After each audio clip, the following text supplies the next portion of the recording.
Hi there.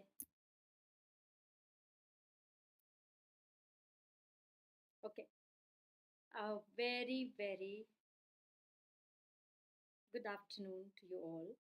So, this is my daily challenge on all these platforms. Yeah, you can see me on Facebook, on LinkedIn, and even on my YouTube channel. This is my drive, my mission to help 100,000 students, working professionals, individuals get their dream work, university, or even a institute or corporation or wherever they want to work on any part in any part of the world. Okay, so to go to any part of the world to work, study, or immigrate abroad, you need to give you need to take an English proficiency test that shows you have the required language and communication to be able to live and earn your living, earn your certifications, your degrees with the basic level of English proficiency. Now, every institute, every college, every place, even the visas, they have a band requirement. We call them the band scores. Now, it differs. Some may take as low as six. I have even seen provinces that take even five English proficiency. It depends like what is the requirement and what is the company or a college or an institute looking at, right? So it all depends. Now, uh, next is usually the usual requirement that all of them need. The usual requirement that all of them need is of 8777. Now, IELTS has four sections. It's listening, reading, writing, and speaking. So each section requirement may be there individual or on the whole band requirement may be there. It depends from context to context, right? So when I am doing all this with you, my goal is one, a higher band. So I basically address those who have the basic level of English A2 and above. So your CFR level should be A2 and above. If you're at B1 also, fine. What happens is every exam has a strategy. Now you may write your school exam, college exam, board exam, or any entrance exam for any university admission. All tests, number one, do have English proficiency section in them. English is always required. Okay, number one. Number two, every exam has its own strategy, has its own ball game. So whenever you write any exam, it's not just the basic English you know. It is about knowing the strategies, what that particular exam is looking at. And if you learn the strategies, it becomes a cakewalk. It's no more heartburn or a stress or a pressure on your head how to do. So every exam, whichever is your goal, I can promise you, you can track any band you require, any score you require in any exam whatsoever. You just have to strategize. I have worked in many boards. Okay, I'll just introduce myself. I'm Vinita Vora. I am a career consultant and even a digital marketer. I love to create content and design. All that you see on my platforms is totally my designing. Yes. And I am into the online teaching and online coaching. I'm on a mission to help, I reiterate, to help people find clarity regarding their career, what choice to take, what stream to take, when to start prep, what qualifications to address. But I go a little more than the normal, the routine rut because of my experience, because of my personal value. I propose a 3CP system. Now, 3CP system is that you should have a clarity with confidence, with consistency. You should have passions in place. You should have your principles in place. And you should have your professional knowledge in place. So I work on both inside and the outside. Because personally, I feel if you work only on the outside, like, you may memorize vocab, you may do anything, but unless you work on the inside frame, which makes the outside work, the real engine is inside, right? Our mind, our emotions, our feelings that make you go higher on energy and they make you prepare, and then every stress is taken away, burnout gets burnt out, and everything becomes an enjoyable journey. Believe me, life is a journey. No test is a destination. It is just one gateway to achieve something else. And when you achieve that something else, again, that becomes a gateway to something else. So that's the beauty of life. You begin something, it ends, and that end again begins something, it ends, and again. So it is, everything is anicca, everything goes on, and we don't have to restrict ourselves to just one thing.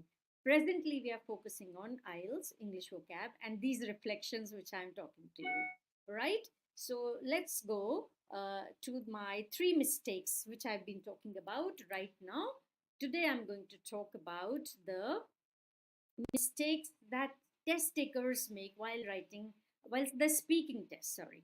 So you do all the three in front of a computer. That is, if you're doing computer test, I strongly recommend. Nowadays everybody goes for computer test. You are the new generation, you are born to all this.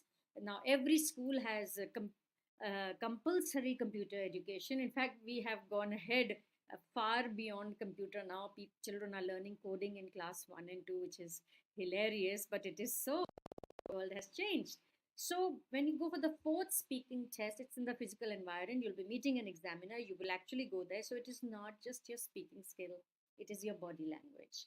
It is your confidence. So here comes the mindset, which I insist on for any exam, right?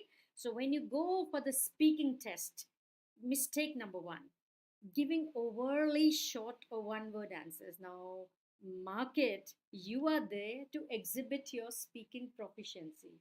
And if you answer in monosyllables, one word answers, how will they draw out? So it is your capacity to go beyond one word answers, answer in a sentence, maybe adding an adjunct here, adding something here, something there. And then you are more on the fair level playground, because you are giving ideas to counter question to the examiner. And then you are speaking what you are aware of, what you are familiar with, what you know. So it puts you in a better and more fair position. All right. So what you will do, what is the solution to this mistake?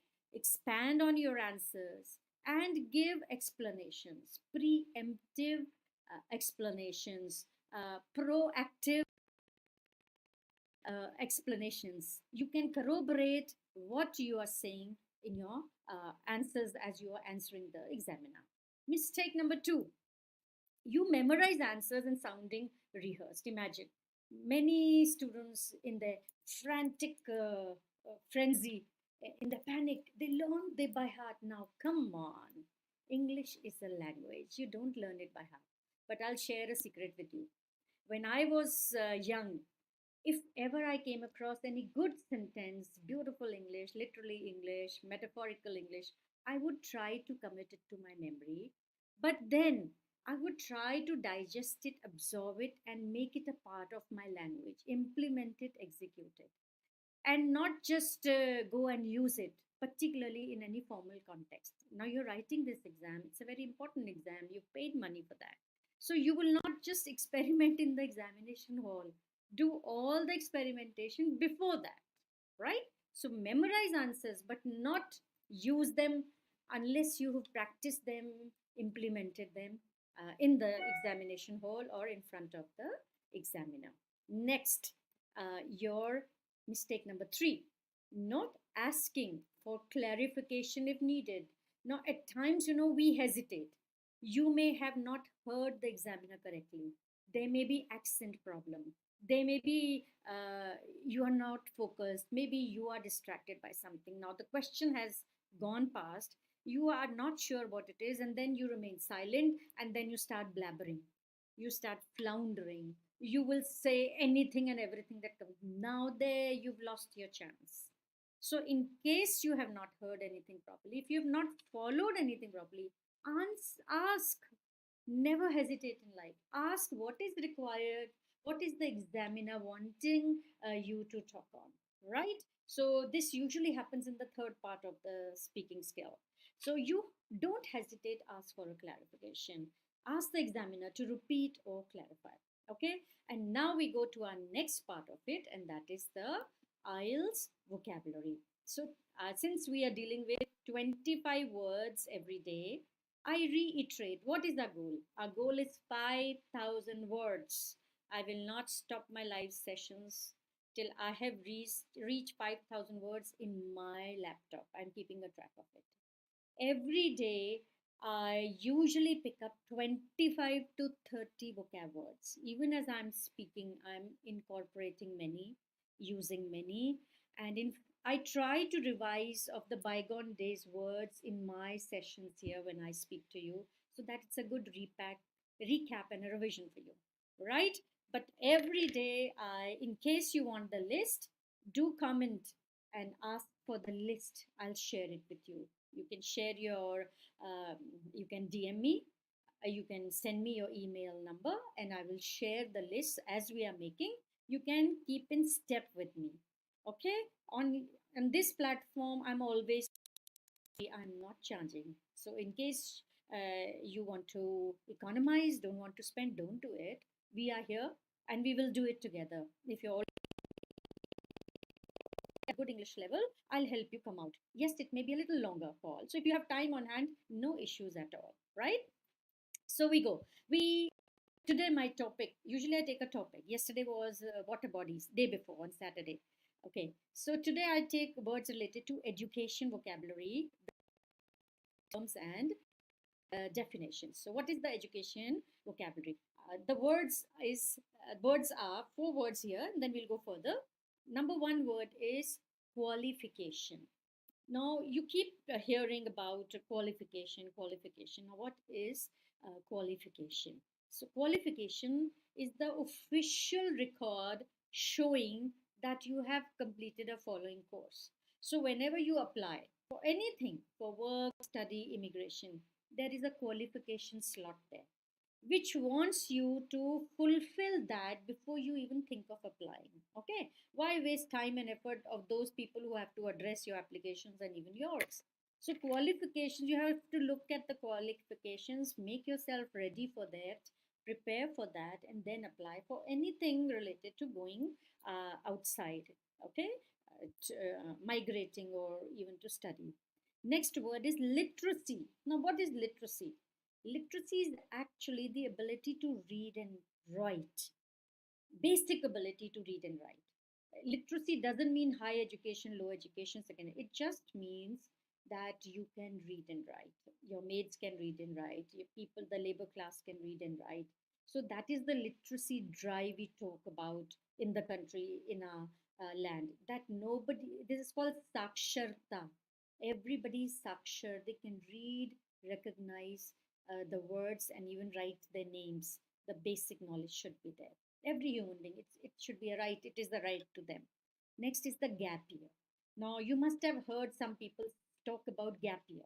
In India, we don't talk of gap years much, but now because there is media explosion, world has become small.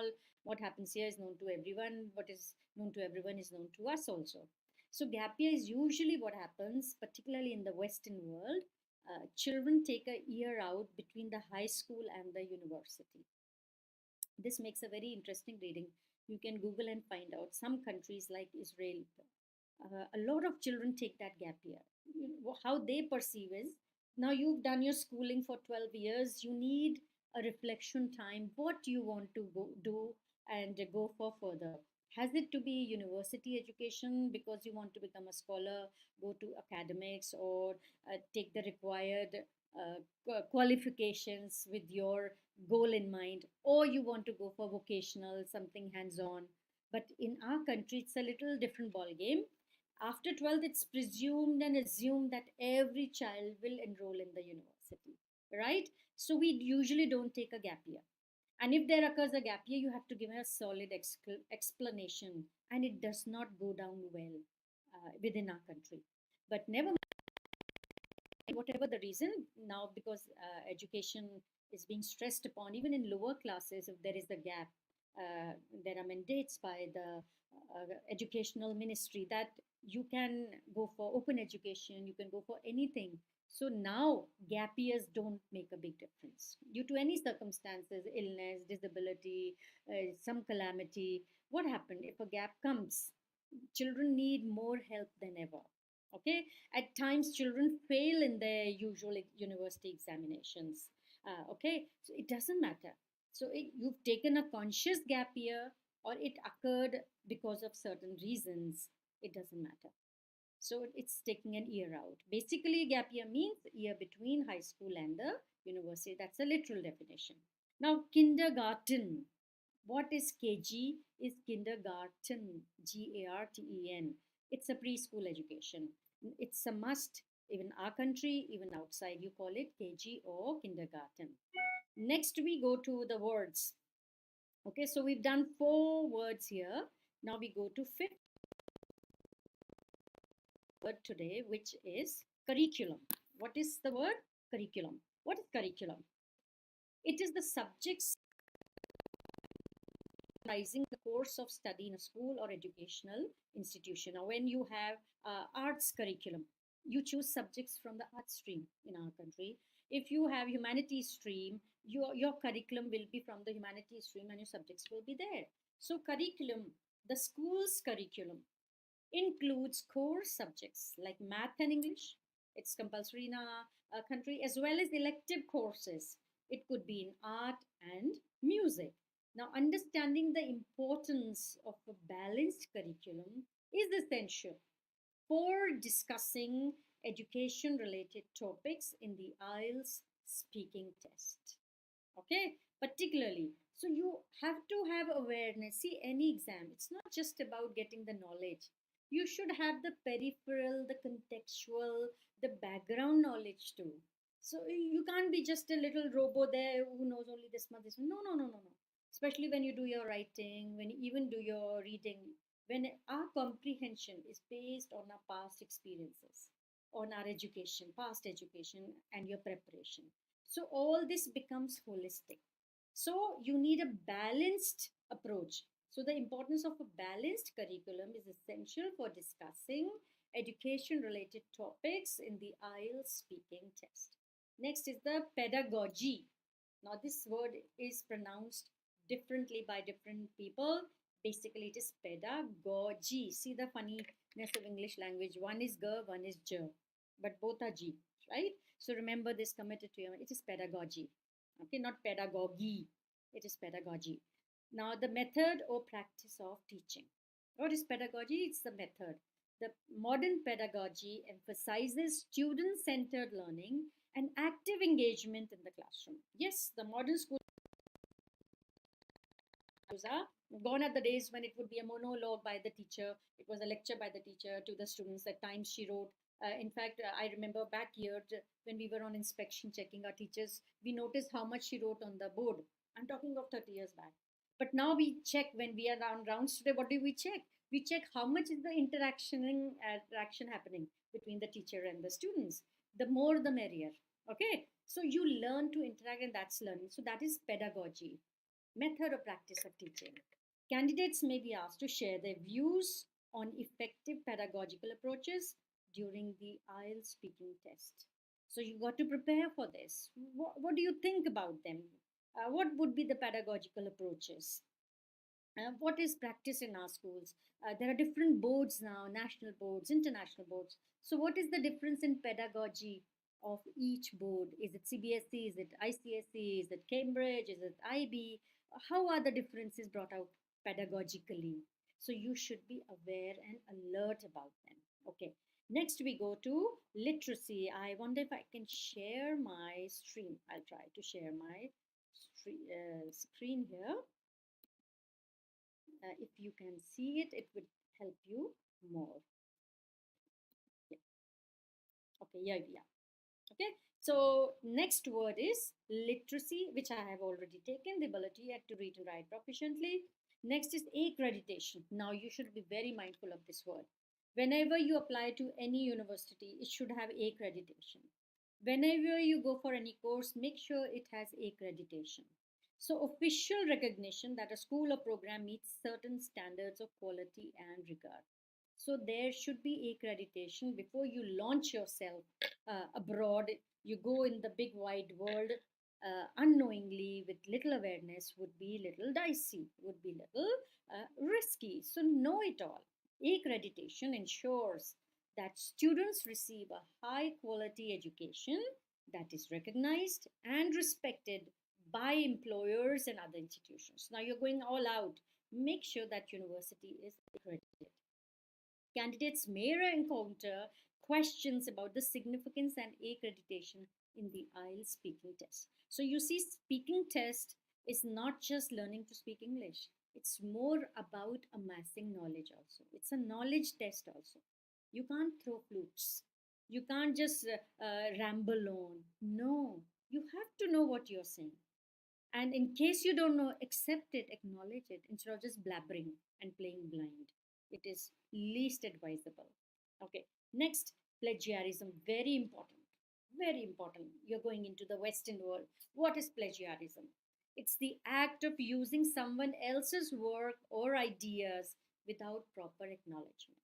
Okay, so plagiarism is you take somebody's word. That's what we do in our boards, particularly the national boards. We don't care. The notes are made by teachers, taken from here, taken from there, and we just rarely acknowledge from where it is taken. But if you are in an international board, this is taken care of, and you will know what is plagiarism. If by any chance you shop uplift from somewhere, chat GPT, it is plagiarism, right? You are expected, particularly as a student, if you are going to study abroad, let race bring out ideas. You may get ideas from GPTs or AIs, but at the end of the day, it is your innovation, your creativity, your language, your communication, and your upscaling in life. So don't be answerable to the world, be answerable to your own self. If you just copy and paste, there is no learning happening. You have to have it from your own mind. So universities have strict policies against plagiarism to uphold academic integrity and if a doctor you suddenly come to know has become a doctor only by using plagiarism and the own innate thing, would you doctor? It applies to everyone. Wherever you are, in wherever profession, whichever job, don't resort to plagiarism. Work on time so that you have enough prep time and you can bring out your best. Yes, these things help a lot. We didn't have all this, right? And it was better for us. So we don't need to always open our things and then speak because it's there. And do that. Commit it to your memory. Human brain can take more than this computer. Okay. So understanding plagiarism and its consequences is important for students preparing for the IELTS academic writing test. What happens is you have to acknowledge, give credit to wherever you have taken this idea. Mm, you call them intellectual copyrighting, okay, intellectual rights. So you can't take somebody's idea and propagate it as your own. So you must give credit to whosoever ideas you have taken. Extracurricular activities. I am a great fan of extracurricular activities. But when you go and abroad, it is no question of wanting, it's a need. You need it per se. If you are concentrating only on your academics and you're thinking of going abroad, no, no, no, no, it's a no no scenario. In fact, according to me, it's a no no scenario for your later life. So, whenever I know from past experience of working in schools, children are reluctant. At times, parents are reluctant. They don't let children participate. No, my child is preparing for IIT, is preparing for NIT, or my child is preparing for MBBS. And children love it more than ever because there's so much of distraction. They don't want to go for extra activities. Bilkul no. 100% no. The more you participate in cultural activities, extracurricular, it makes you smarter, makes you stronger. You learn problem solving, you learn critical thinking. And these are the skills you need. Believe me, if you are hands on, if you can solve a little problem related to any everyday life, you can solve better problems when they become bigger and bolder and brighter. So you have to have this hands-on experience. So extracurricular activities, you are participating in a speech competition, you're there on the stage and suddenly goes wow blank. So how will you tackle that? And imagine this kind of situation will come to you anytime in life anyway. So you build an innate mechanism,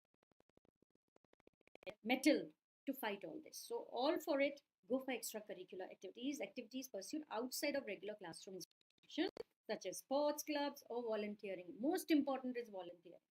Learn to give children. And you will get a different kind of happiness when you're volunteering, when you're giving. Life is not a trade all the time. And you are too young at your age, where you are basically recipients. Aren't your parents doing for you? Aren't your teachers doing for you? Aren't your mentors doing for you? You're basically at a recipient, receiving end. So, if possible, make it possible. Go and do volunteering. And the early lessons go deeper. And you will see the joy. You don't need material gains, material rewards. The happiness that you get after that is untold. You can describe it. So, go for volunteering at your age. You become smarter.